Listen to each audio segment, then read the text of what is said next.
Welcome to the podcast, Amazing Tales from Off and On Connecticut's Beaten Path. I'm your host, Mike Allen. Well, you've probably heard of the Associated Press, the AP, it's also known as. Well, it was started by a Connecticut man, Moses Yale Beach. And that's not all that Moses Beach did. He was the mover and shaker behind the New York Sun. That was the first newspaper for the common man in the country.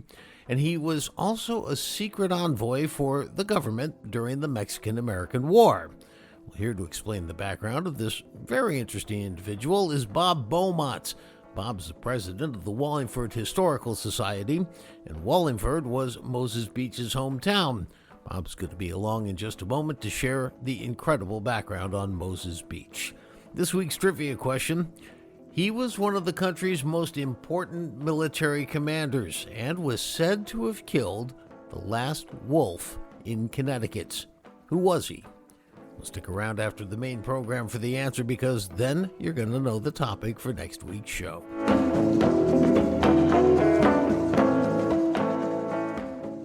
The man we're going to talk about today, Moses Yale Beach, contributed a lot to society, and that's because he was innovative and had innovative businesses, and he was generous.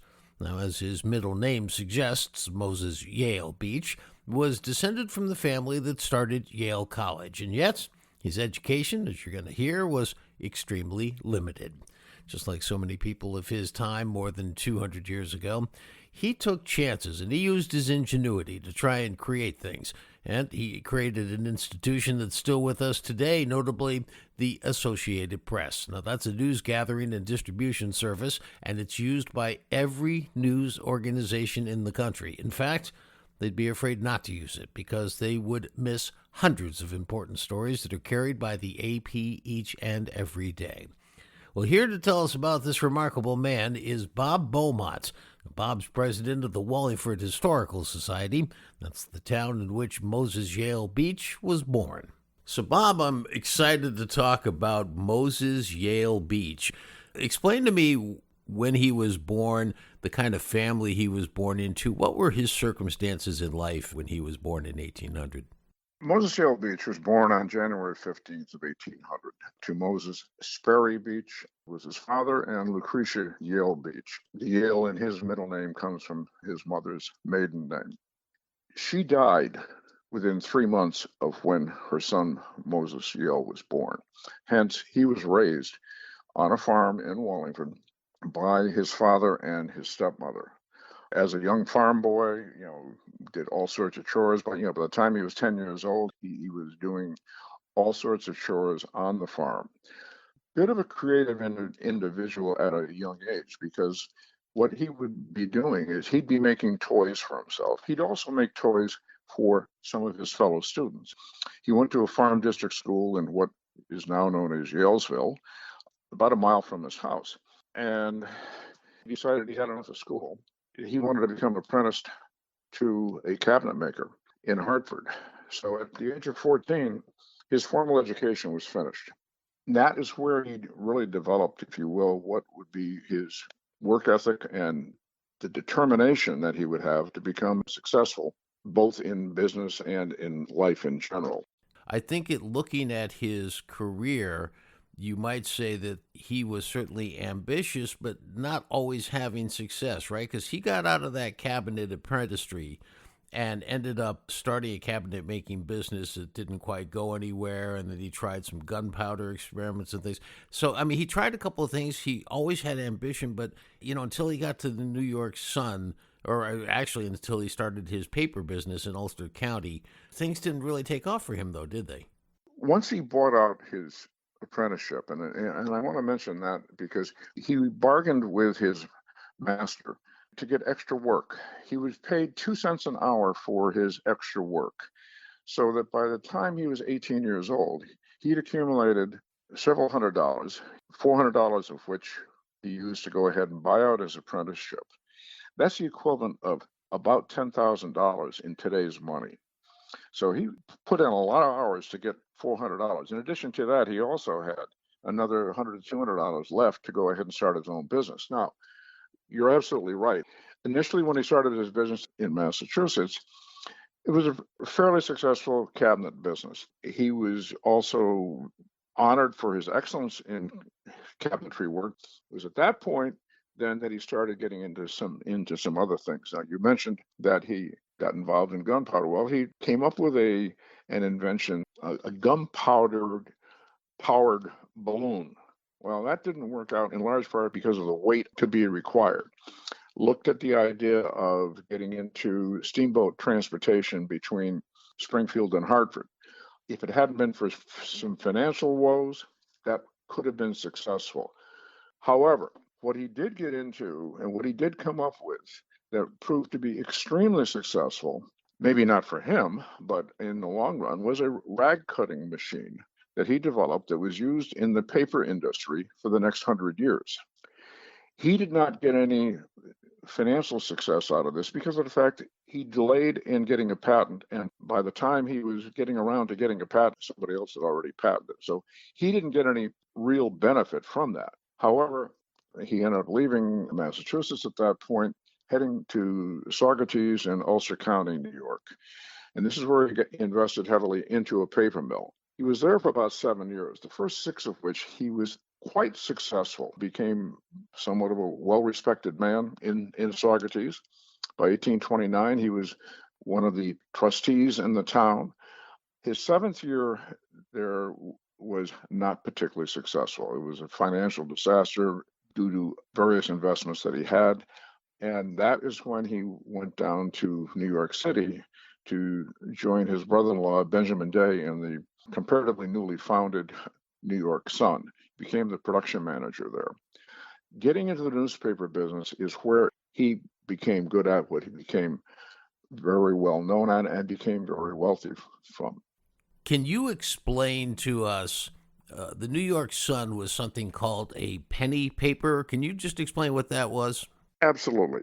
Benjamin Day had founded the paper in 1833. Prior to Day's coming up with the penny newspaper, they were done by subscription. The price on them would be 5 to 6 cents a piece, which was something in the range of $1.75 to $2.10 today. So they were not inexpensive. Day started something that, with the penny paper, he was getting news out there that most people didn't know, because the traditional newspaper would be more about public figures, about the senator, the state representative, the mayor, various other things that were happening in government and by, if you will, famous people. What Day did was to go ahead and report on the common man.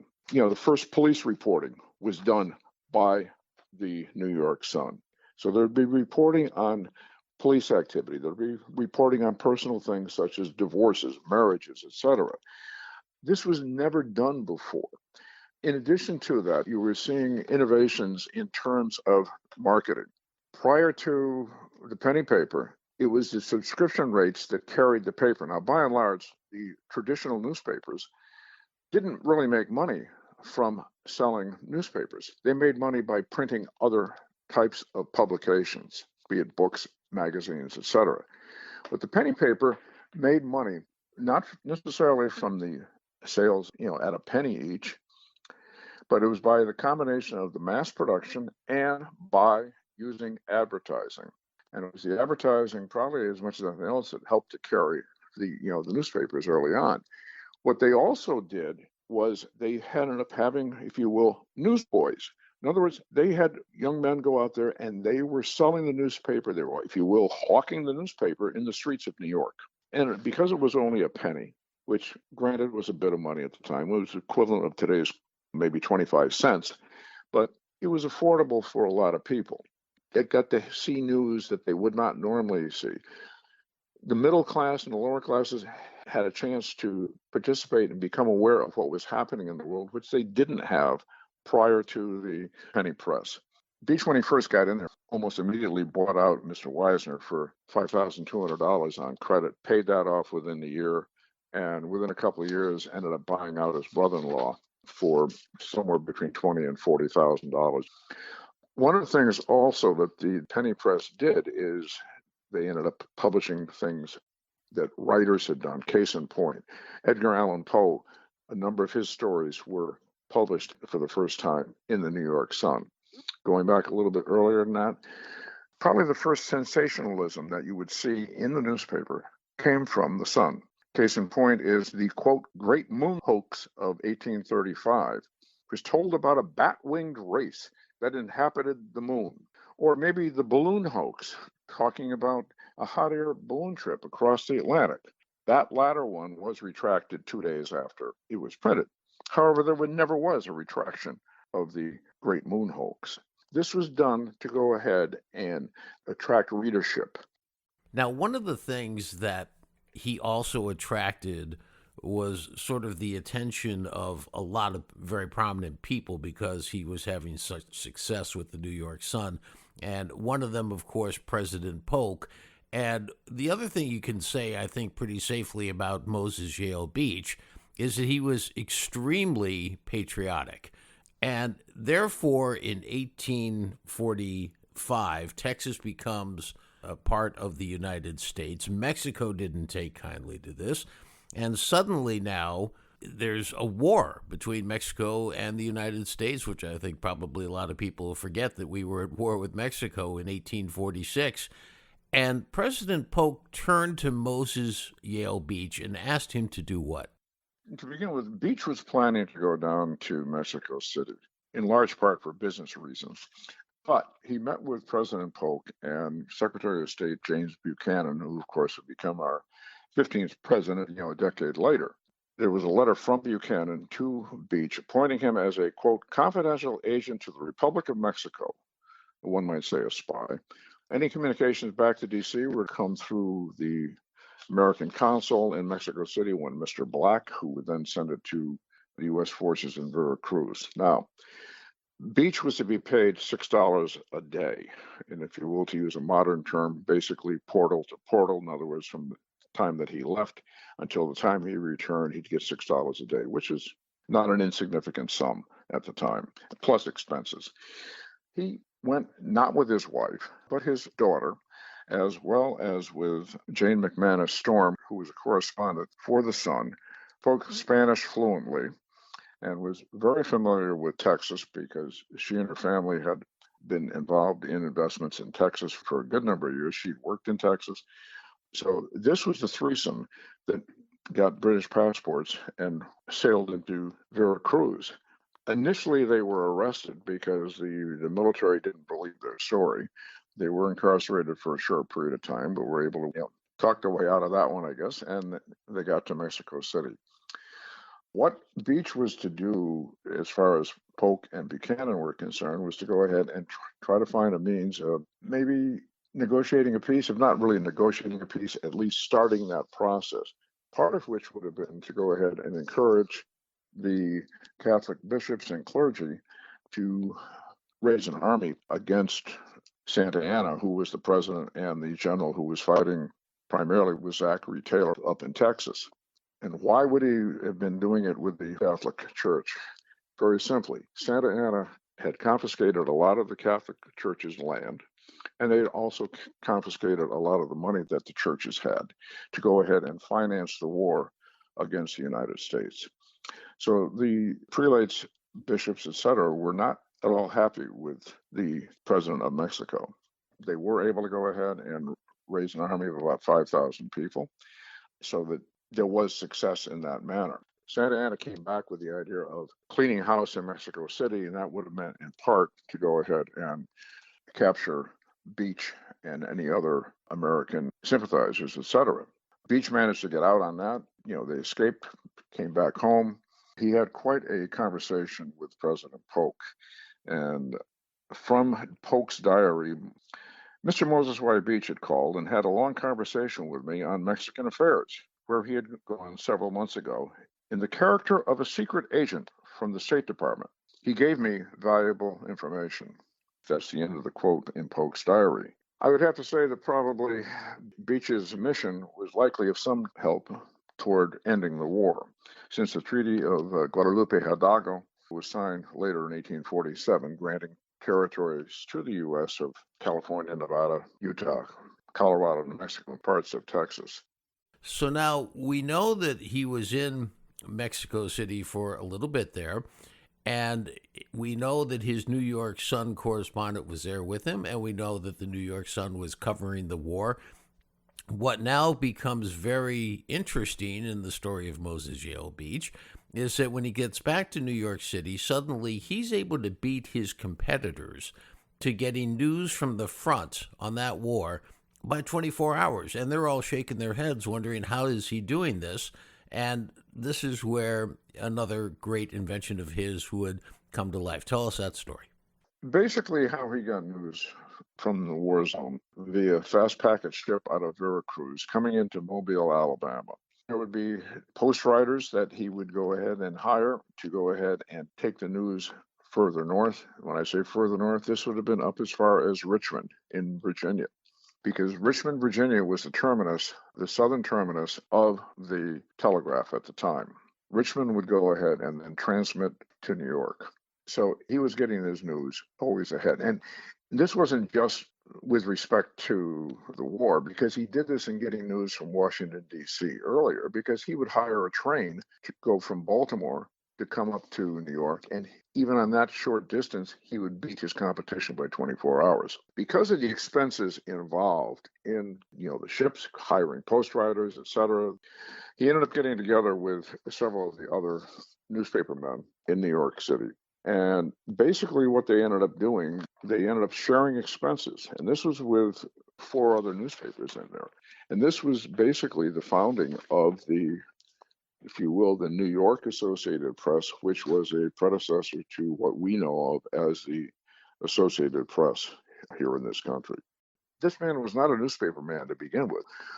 He was a marketeer before people would have called him a marketeer. So much of what he did was stuff that would be done by marketing people today. Unbelievably creative individual. Beach's New York Sun also put out the very first syndicated publication. That was back in 1841, a 2-page supplement that was sold to 20 newspapers throughout the Northeast. He also started something called the American Sun, which was the first newspaper to be sold and distributed in Europe. And Moses Beach loved education so much that he donated money after he retired to build up school libraries. He gave out books to students who excelled academically, and in fact, some of Bob Beaumont's ancestors received some of those books for their standout educational achievements. And Moses Yale Beach donated 3 acres of land to continue the town's evolution from one-room schoolhouses in farm districts, and those are the ones that taught every grade within 4 walls, to what were called graded schools, which featured separate rooms for each grade. And the contribution of the 3 acres for that building was granted to his hometown by Moses Yale Beach on his deathbed.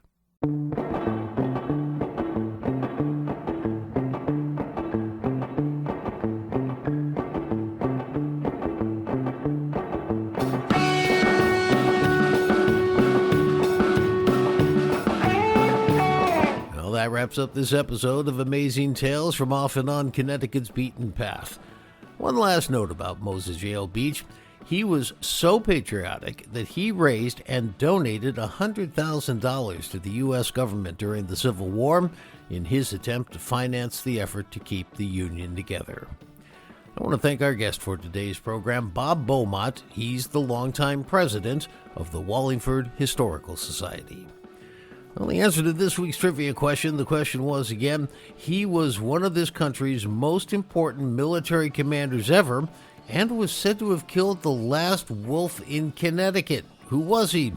Well, the answer is Israel Putnam, the Continental Army general whose nickname was Wolf Putnam, after his unbelievably daring confrontation with a wolf in Northeast Connecticut. We'll tell you that one.